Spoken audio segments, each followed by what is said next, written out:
Imagine waking up in a world where your future feels like it's constantly under threat, not from some distant invader, but from the systems around you. Climate is collapsing. Rent is outpacing your paycheck. Your phone feeds you both hope and horror. And somehow, you're expected to just figure it out. Welcome to Gen Z's reality. This is not just another generation rant. This is about why everything feels so broken, and what that means for you. Today, we're diving deep into the social, political, and economic forces shaping Gen Z's world. We're not just talking facts, we're talking feelings, fears, and fierce debates. You're going to hear the stuff people argue about at dinner tables, on Twitter threads, and in private DMs. And if you're Gen Z, you've probably lived through half of these battles already. Let's start with the biggest existential threat: climate change. You've heard it before, but here's what you might not know. And how do you afford to care about the planet when you're drowning in debt? The average U.S. student graduates with over $37,000 in loans. In the UK, it's around $45,000. In countries like India or Nigeria, students hustle for degrees just to face unemployment. Education is sold as the equalizer, yet it feels more like an expensive gamble. And guess what? More than 40% of graduates work jobs that don't require a degree. So, who's winning here? Even worse, loan forgiveness programs are either tied up in courts or politicized to the point of inaction. This isn't just about money. It's about trust in a system that keeps asking more from you while giving less. Economic insecurity hits differently for Gen Z. You're told to invest in your future, but rent's too high, groceries keep rising, and the gig economy gives you flexibility with no health care, no pension, and no guarantee you'll make rent next month. According to McKinsey, Gen Z is the most financially anxious generation. It's not just inflation, it's survival. You might have 3 jobs and still feel like you're falling behind. The traditional 9 to 5, retire at 65 model doesn't even seem real anymore. People are renting out parts of their apartment to make rent.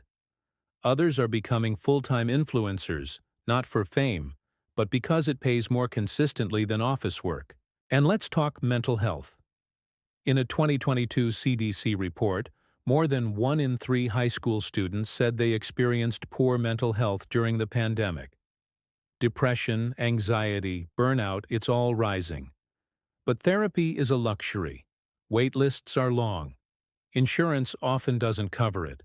And for some, mental health is still taboo at home. We're living in the age of hyperconnection, yet many feel more isolated than ever. Social media was supposed to be empowering. Now it's a battleground. Algorithms push rage and insecurity. TikTok inspires and destroys in the same breath. Instagram is where you curate your best life, while secretly feeling the worst. Deepfakes, body dysmorphia, misinformation. How do you know what's real anymore?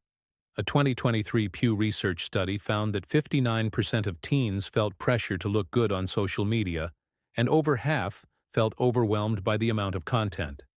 Meanwhile, influencers face burnout, cancel culture looms, and cyberbullying is more brutal than ever. Let's not forget gender and identity. Gen Z is the most openly LGBTQ+ generation in history. That's progress, but it's met with backlash. In the US, over 500 anti-LGBTQ+ bills were introduced in 2023 alone. In many countries, it's still illegal to be yourself. How do you build a future when your identity is politicized? Trans youth are being denied health care. Non-binary people are being erased in policy debates. And every time you feel safe enough to be open, there's a headline or law reminding you that someone in power wishes you weren't. Speaking of rights, let's talk voting. Turnout among young voters hit a historic high in the 2020 U.S. election. But in 2024, many say they're disillusioned. Both major parties seem out of touch. Climate, debt, healthcare core issues are sidelined. Meanwhile, voter suppression laws target student populations. In some states, even using your campus ID to vote is banned. That's not democracy. That's a warning. But here's the plot twist: Gen Z has the numbers. You could swing elections.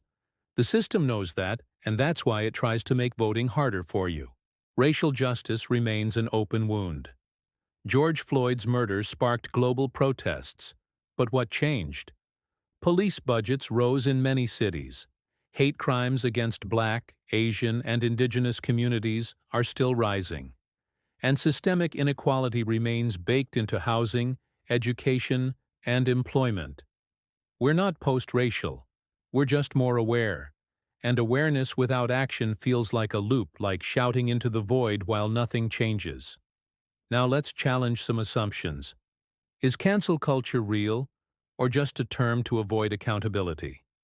Should billionaires exist in a world where people starve? Is universal basic income the answer to automation and AI taking over jobs? These aren't just hypotheticals. These are the debates shaping policy and your future. As technology evolves faster than laws can keep up, how do we ensure fairness without stifling innovation? And while we're on debates, here's one that really lights up comment sections: Gen Z's work ethic. Gen X and millennials often label Gen Z as lazy, entitled, or unwilling to pay their dues. But is that really fair? Let's unpack it. Gen Z entered the workforce during or after the Great Recession and a global pandemic. Remote work became the norm. Job hopping became a survival tactic, not a lack of loyalty. And when older generations say, just work harder, Gen Z asks for what? For burnout? For wages that don't match inflation? For a job that sees you as disposable? A 2023 Deloitte Global Survey found that Gen Z values work-life balance above salary. They're more likely to leave toxic environments and prioritize mental health. That's not laziness, that's a new definition of ambition. They are rejecting hustle culture, not because they lack drive, but because they've seen where unchecked ambition leads: heart attacks at 40, missed childhoods, failed marriages. Yet media headlines still spin it as apathy. Employers need to ask, is this generation lazy, or are they forcing us to reevaluate a broken system? What's more, 1 in 5 Gen Z workers in a 2023 Resume Builder survey said they are already considering changing jobs in the next year. Not for money, but for purpose. They want meaningful work, flexible schedules, and employers who reflect their values. A Microsoft study found that 70% of Gen Z workers would quit a job if it negatively impacted their mental health. That's not flakiness, that's clarity. Of course, this creates tension. Boomers and Gen Xers who rose through rigid hierarchies struggle to relate to a generation that negotiates remote work on day one.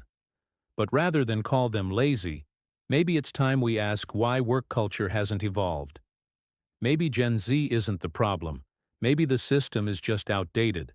So here's a question for you: are Gen Z redefining productivity, or are they dodging responsibility? Let us know what side of the debate you're on. Still with us? Good, because here's where it gets real. Gen Z is also the therapy generation. You're normalizing vulnerability. You're saying it's okay not to be okay. You're making space for conversations that used to live in the shadows about trauma, neurodivergence, boundaries, and healing. You're showing older generations what emotional intelligence actually looks like. And here is the twist: Gen Z isn't just struggling. You're innovating. You're protesting, building startups, creating art, leading climate strikes, calling out corruption. From Malala to Marcus Rashford to Mari Copeny, young voices are shifting the narrative. You're not waiting for permission. You're demanding a seat at the table or building your own. But here's the hard truth: you can't fix a broken world alone. So what systems are worth reforming and what needs to be torn down and rebuilt? Should education be free? Should mental health be treated as urgently as physical health? Should political leaders be required to live on a Gen Z budget for a month before taking office? Should we redefine what success looks like, not in titles, but in impact? This isn't about left versus right. It's about power: who has it, who doesn't, and what it takes to shift it. Because if the game feels rigged, maybe it is. But here's the power: you still hold your voice, your vote, your vision. The only way to change a game is to understand its rules and then rewrite them. So here is the real question for you: are we the generation that complains or the one that creates change? Drop your thoughts below and be real. Not performative, not polished, just real. What keeps you up at night? What gives you hope? And what's the one thing you'd change if you had the power? This is Factonomics, where complex issues meet clear thinking. Subscribe, share, and let's build the future we want together.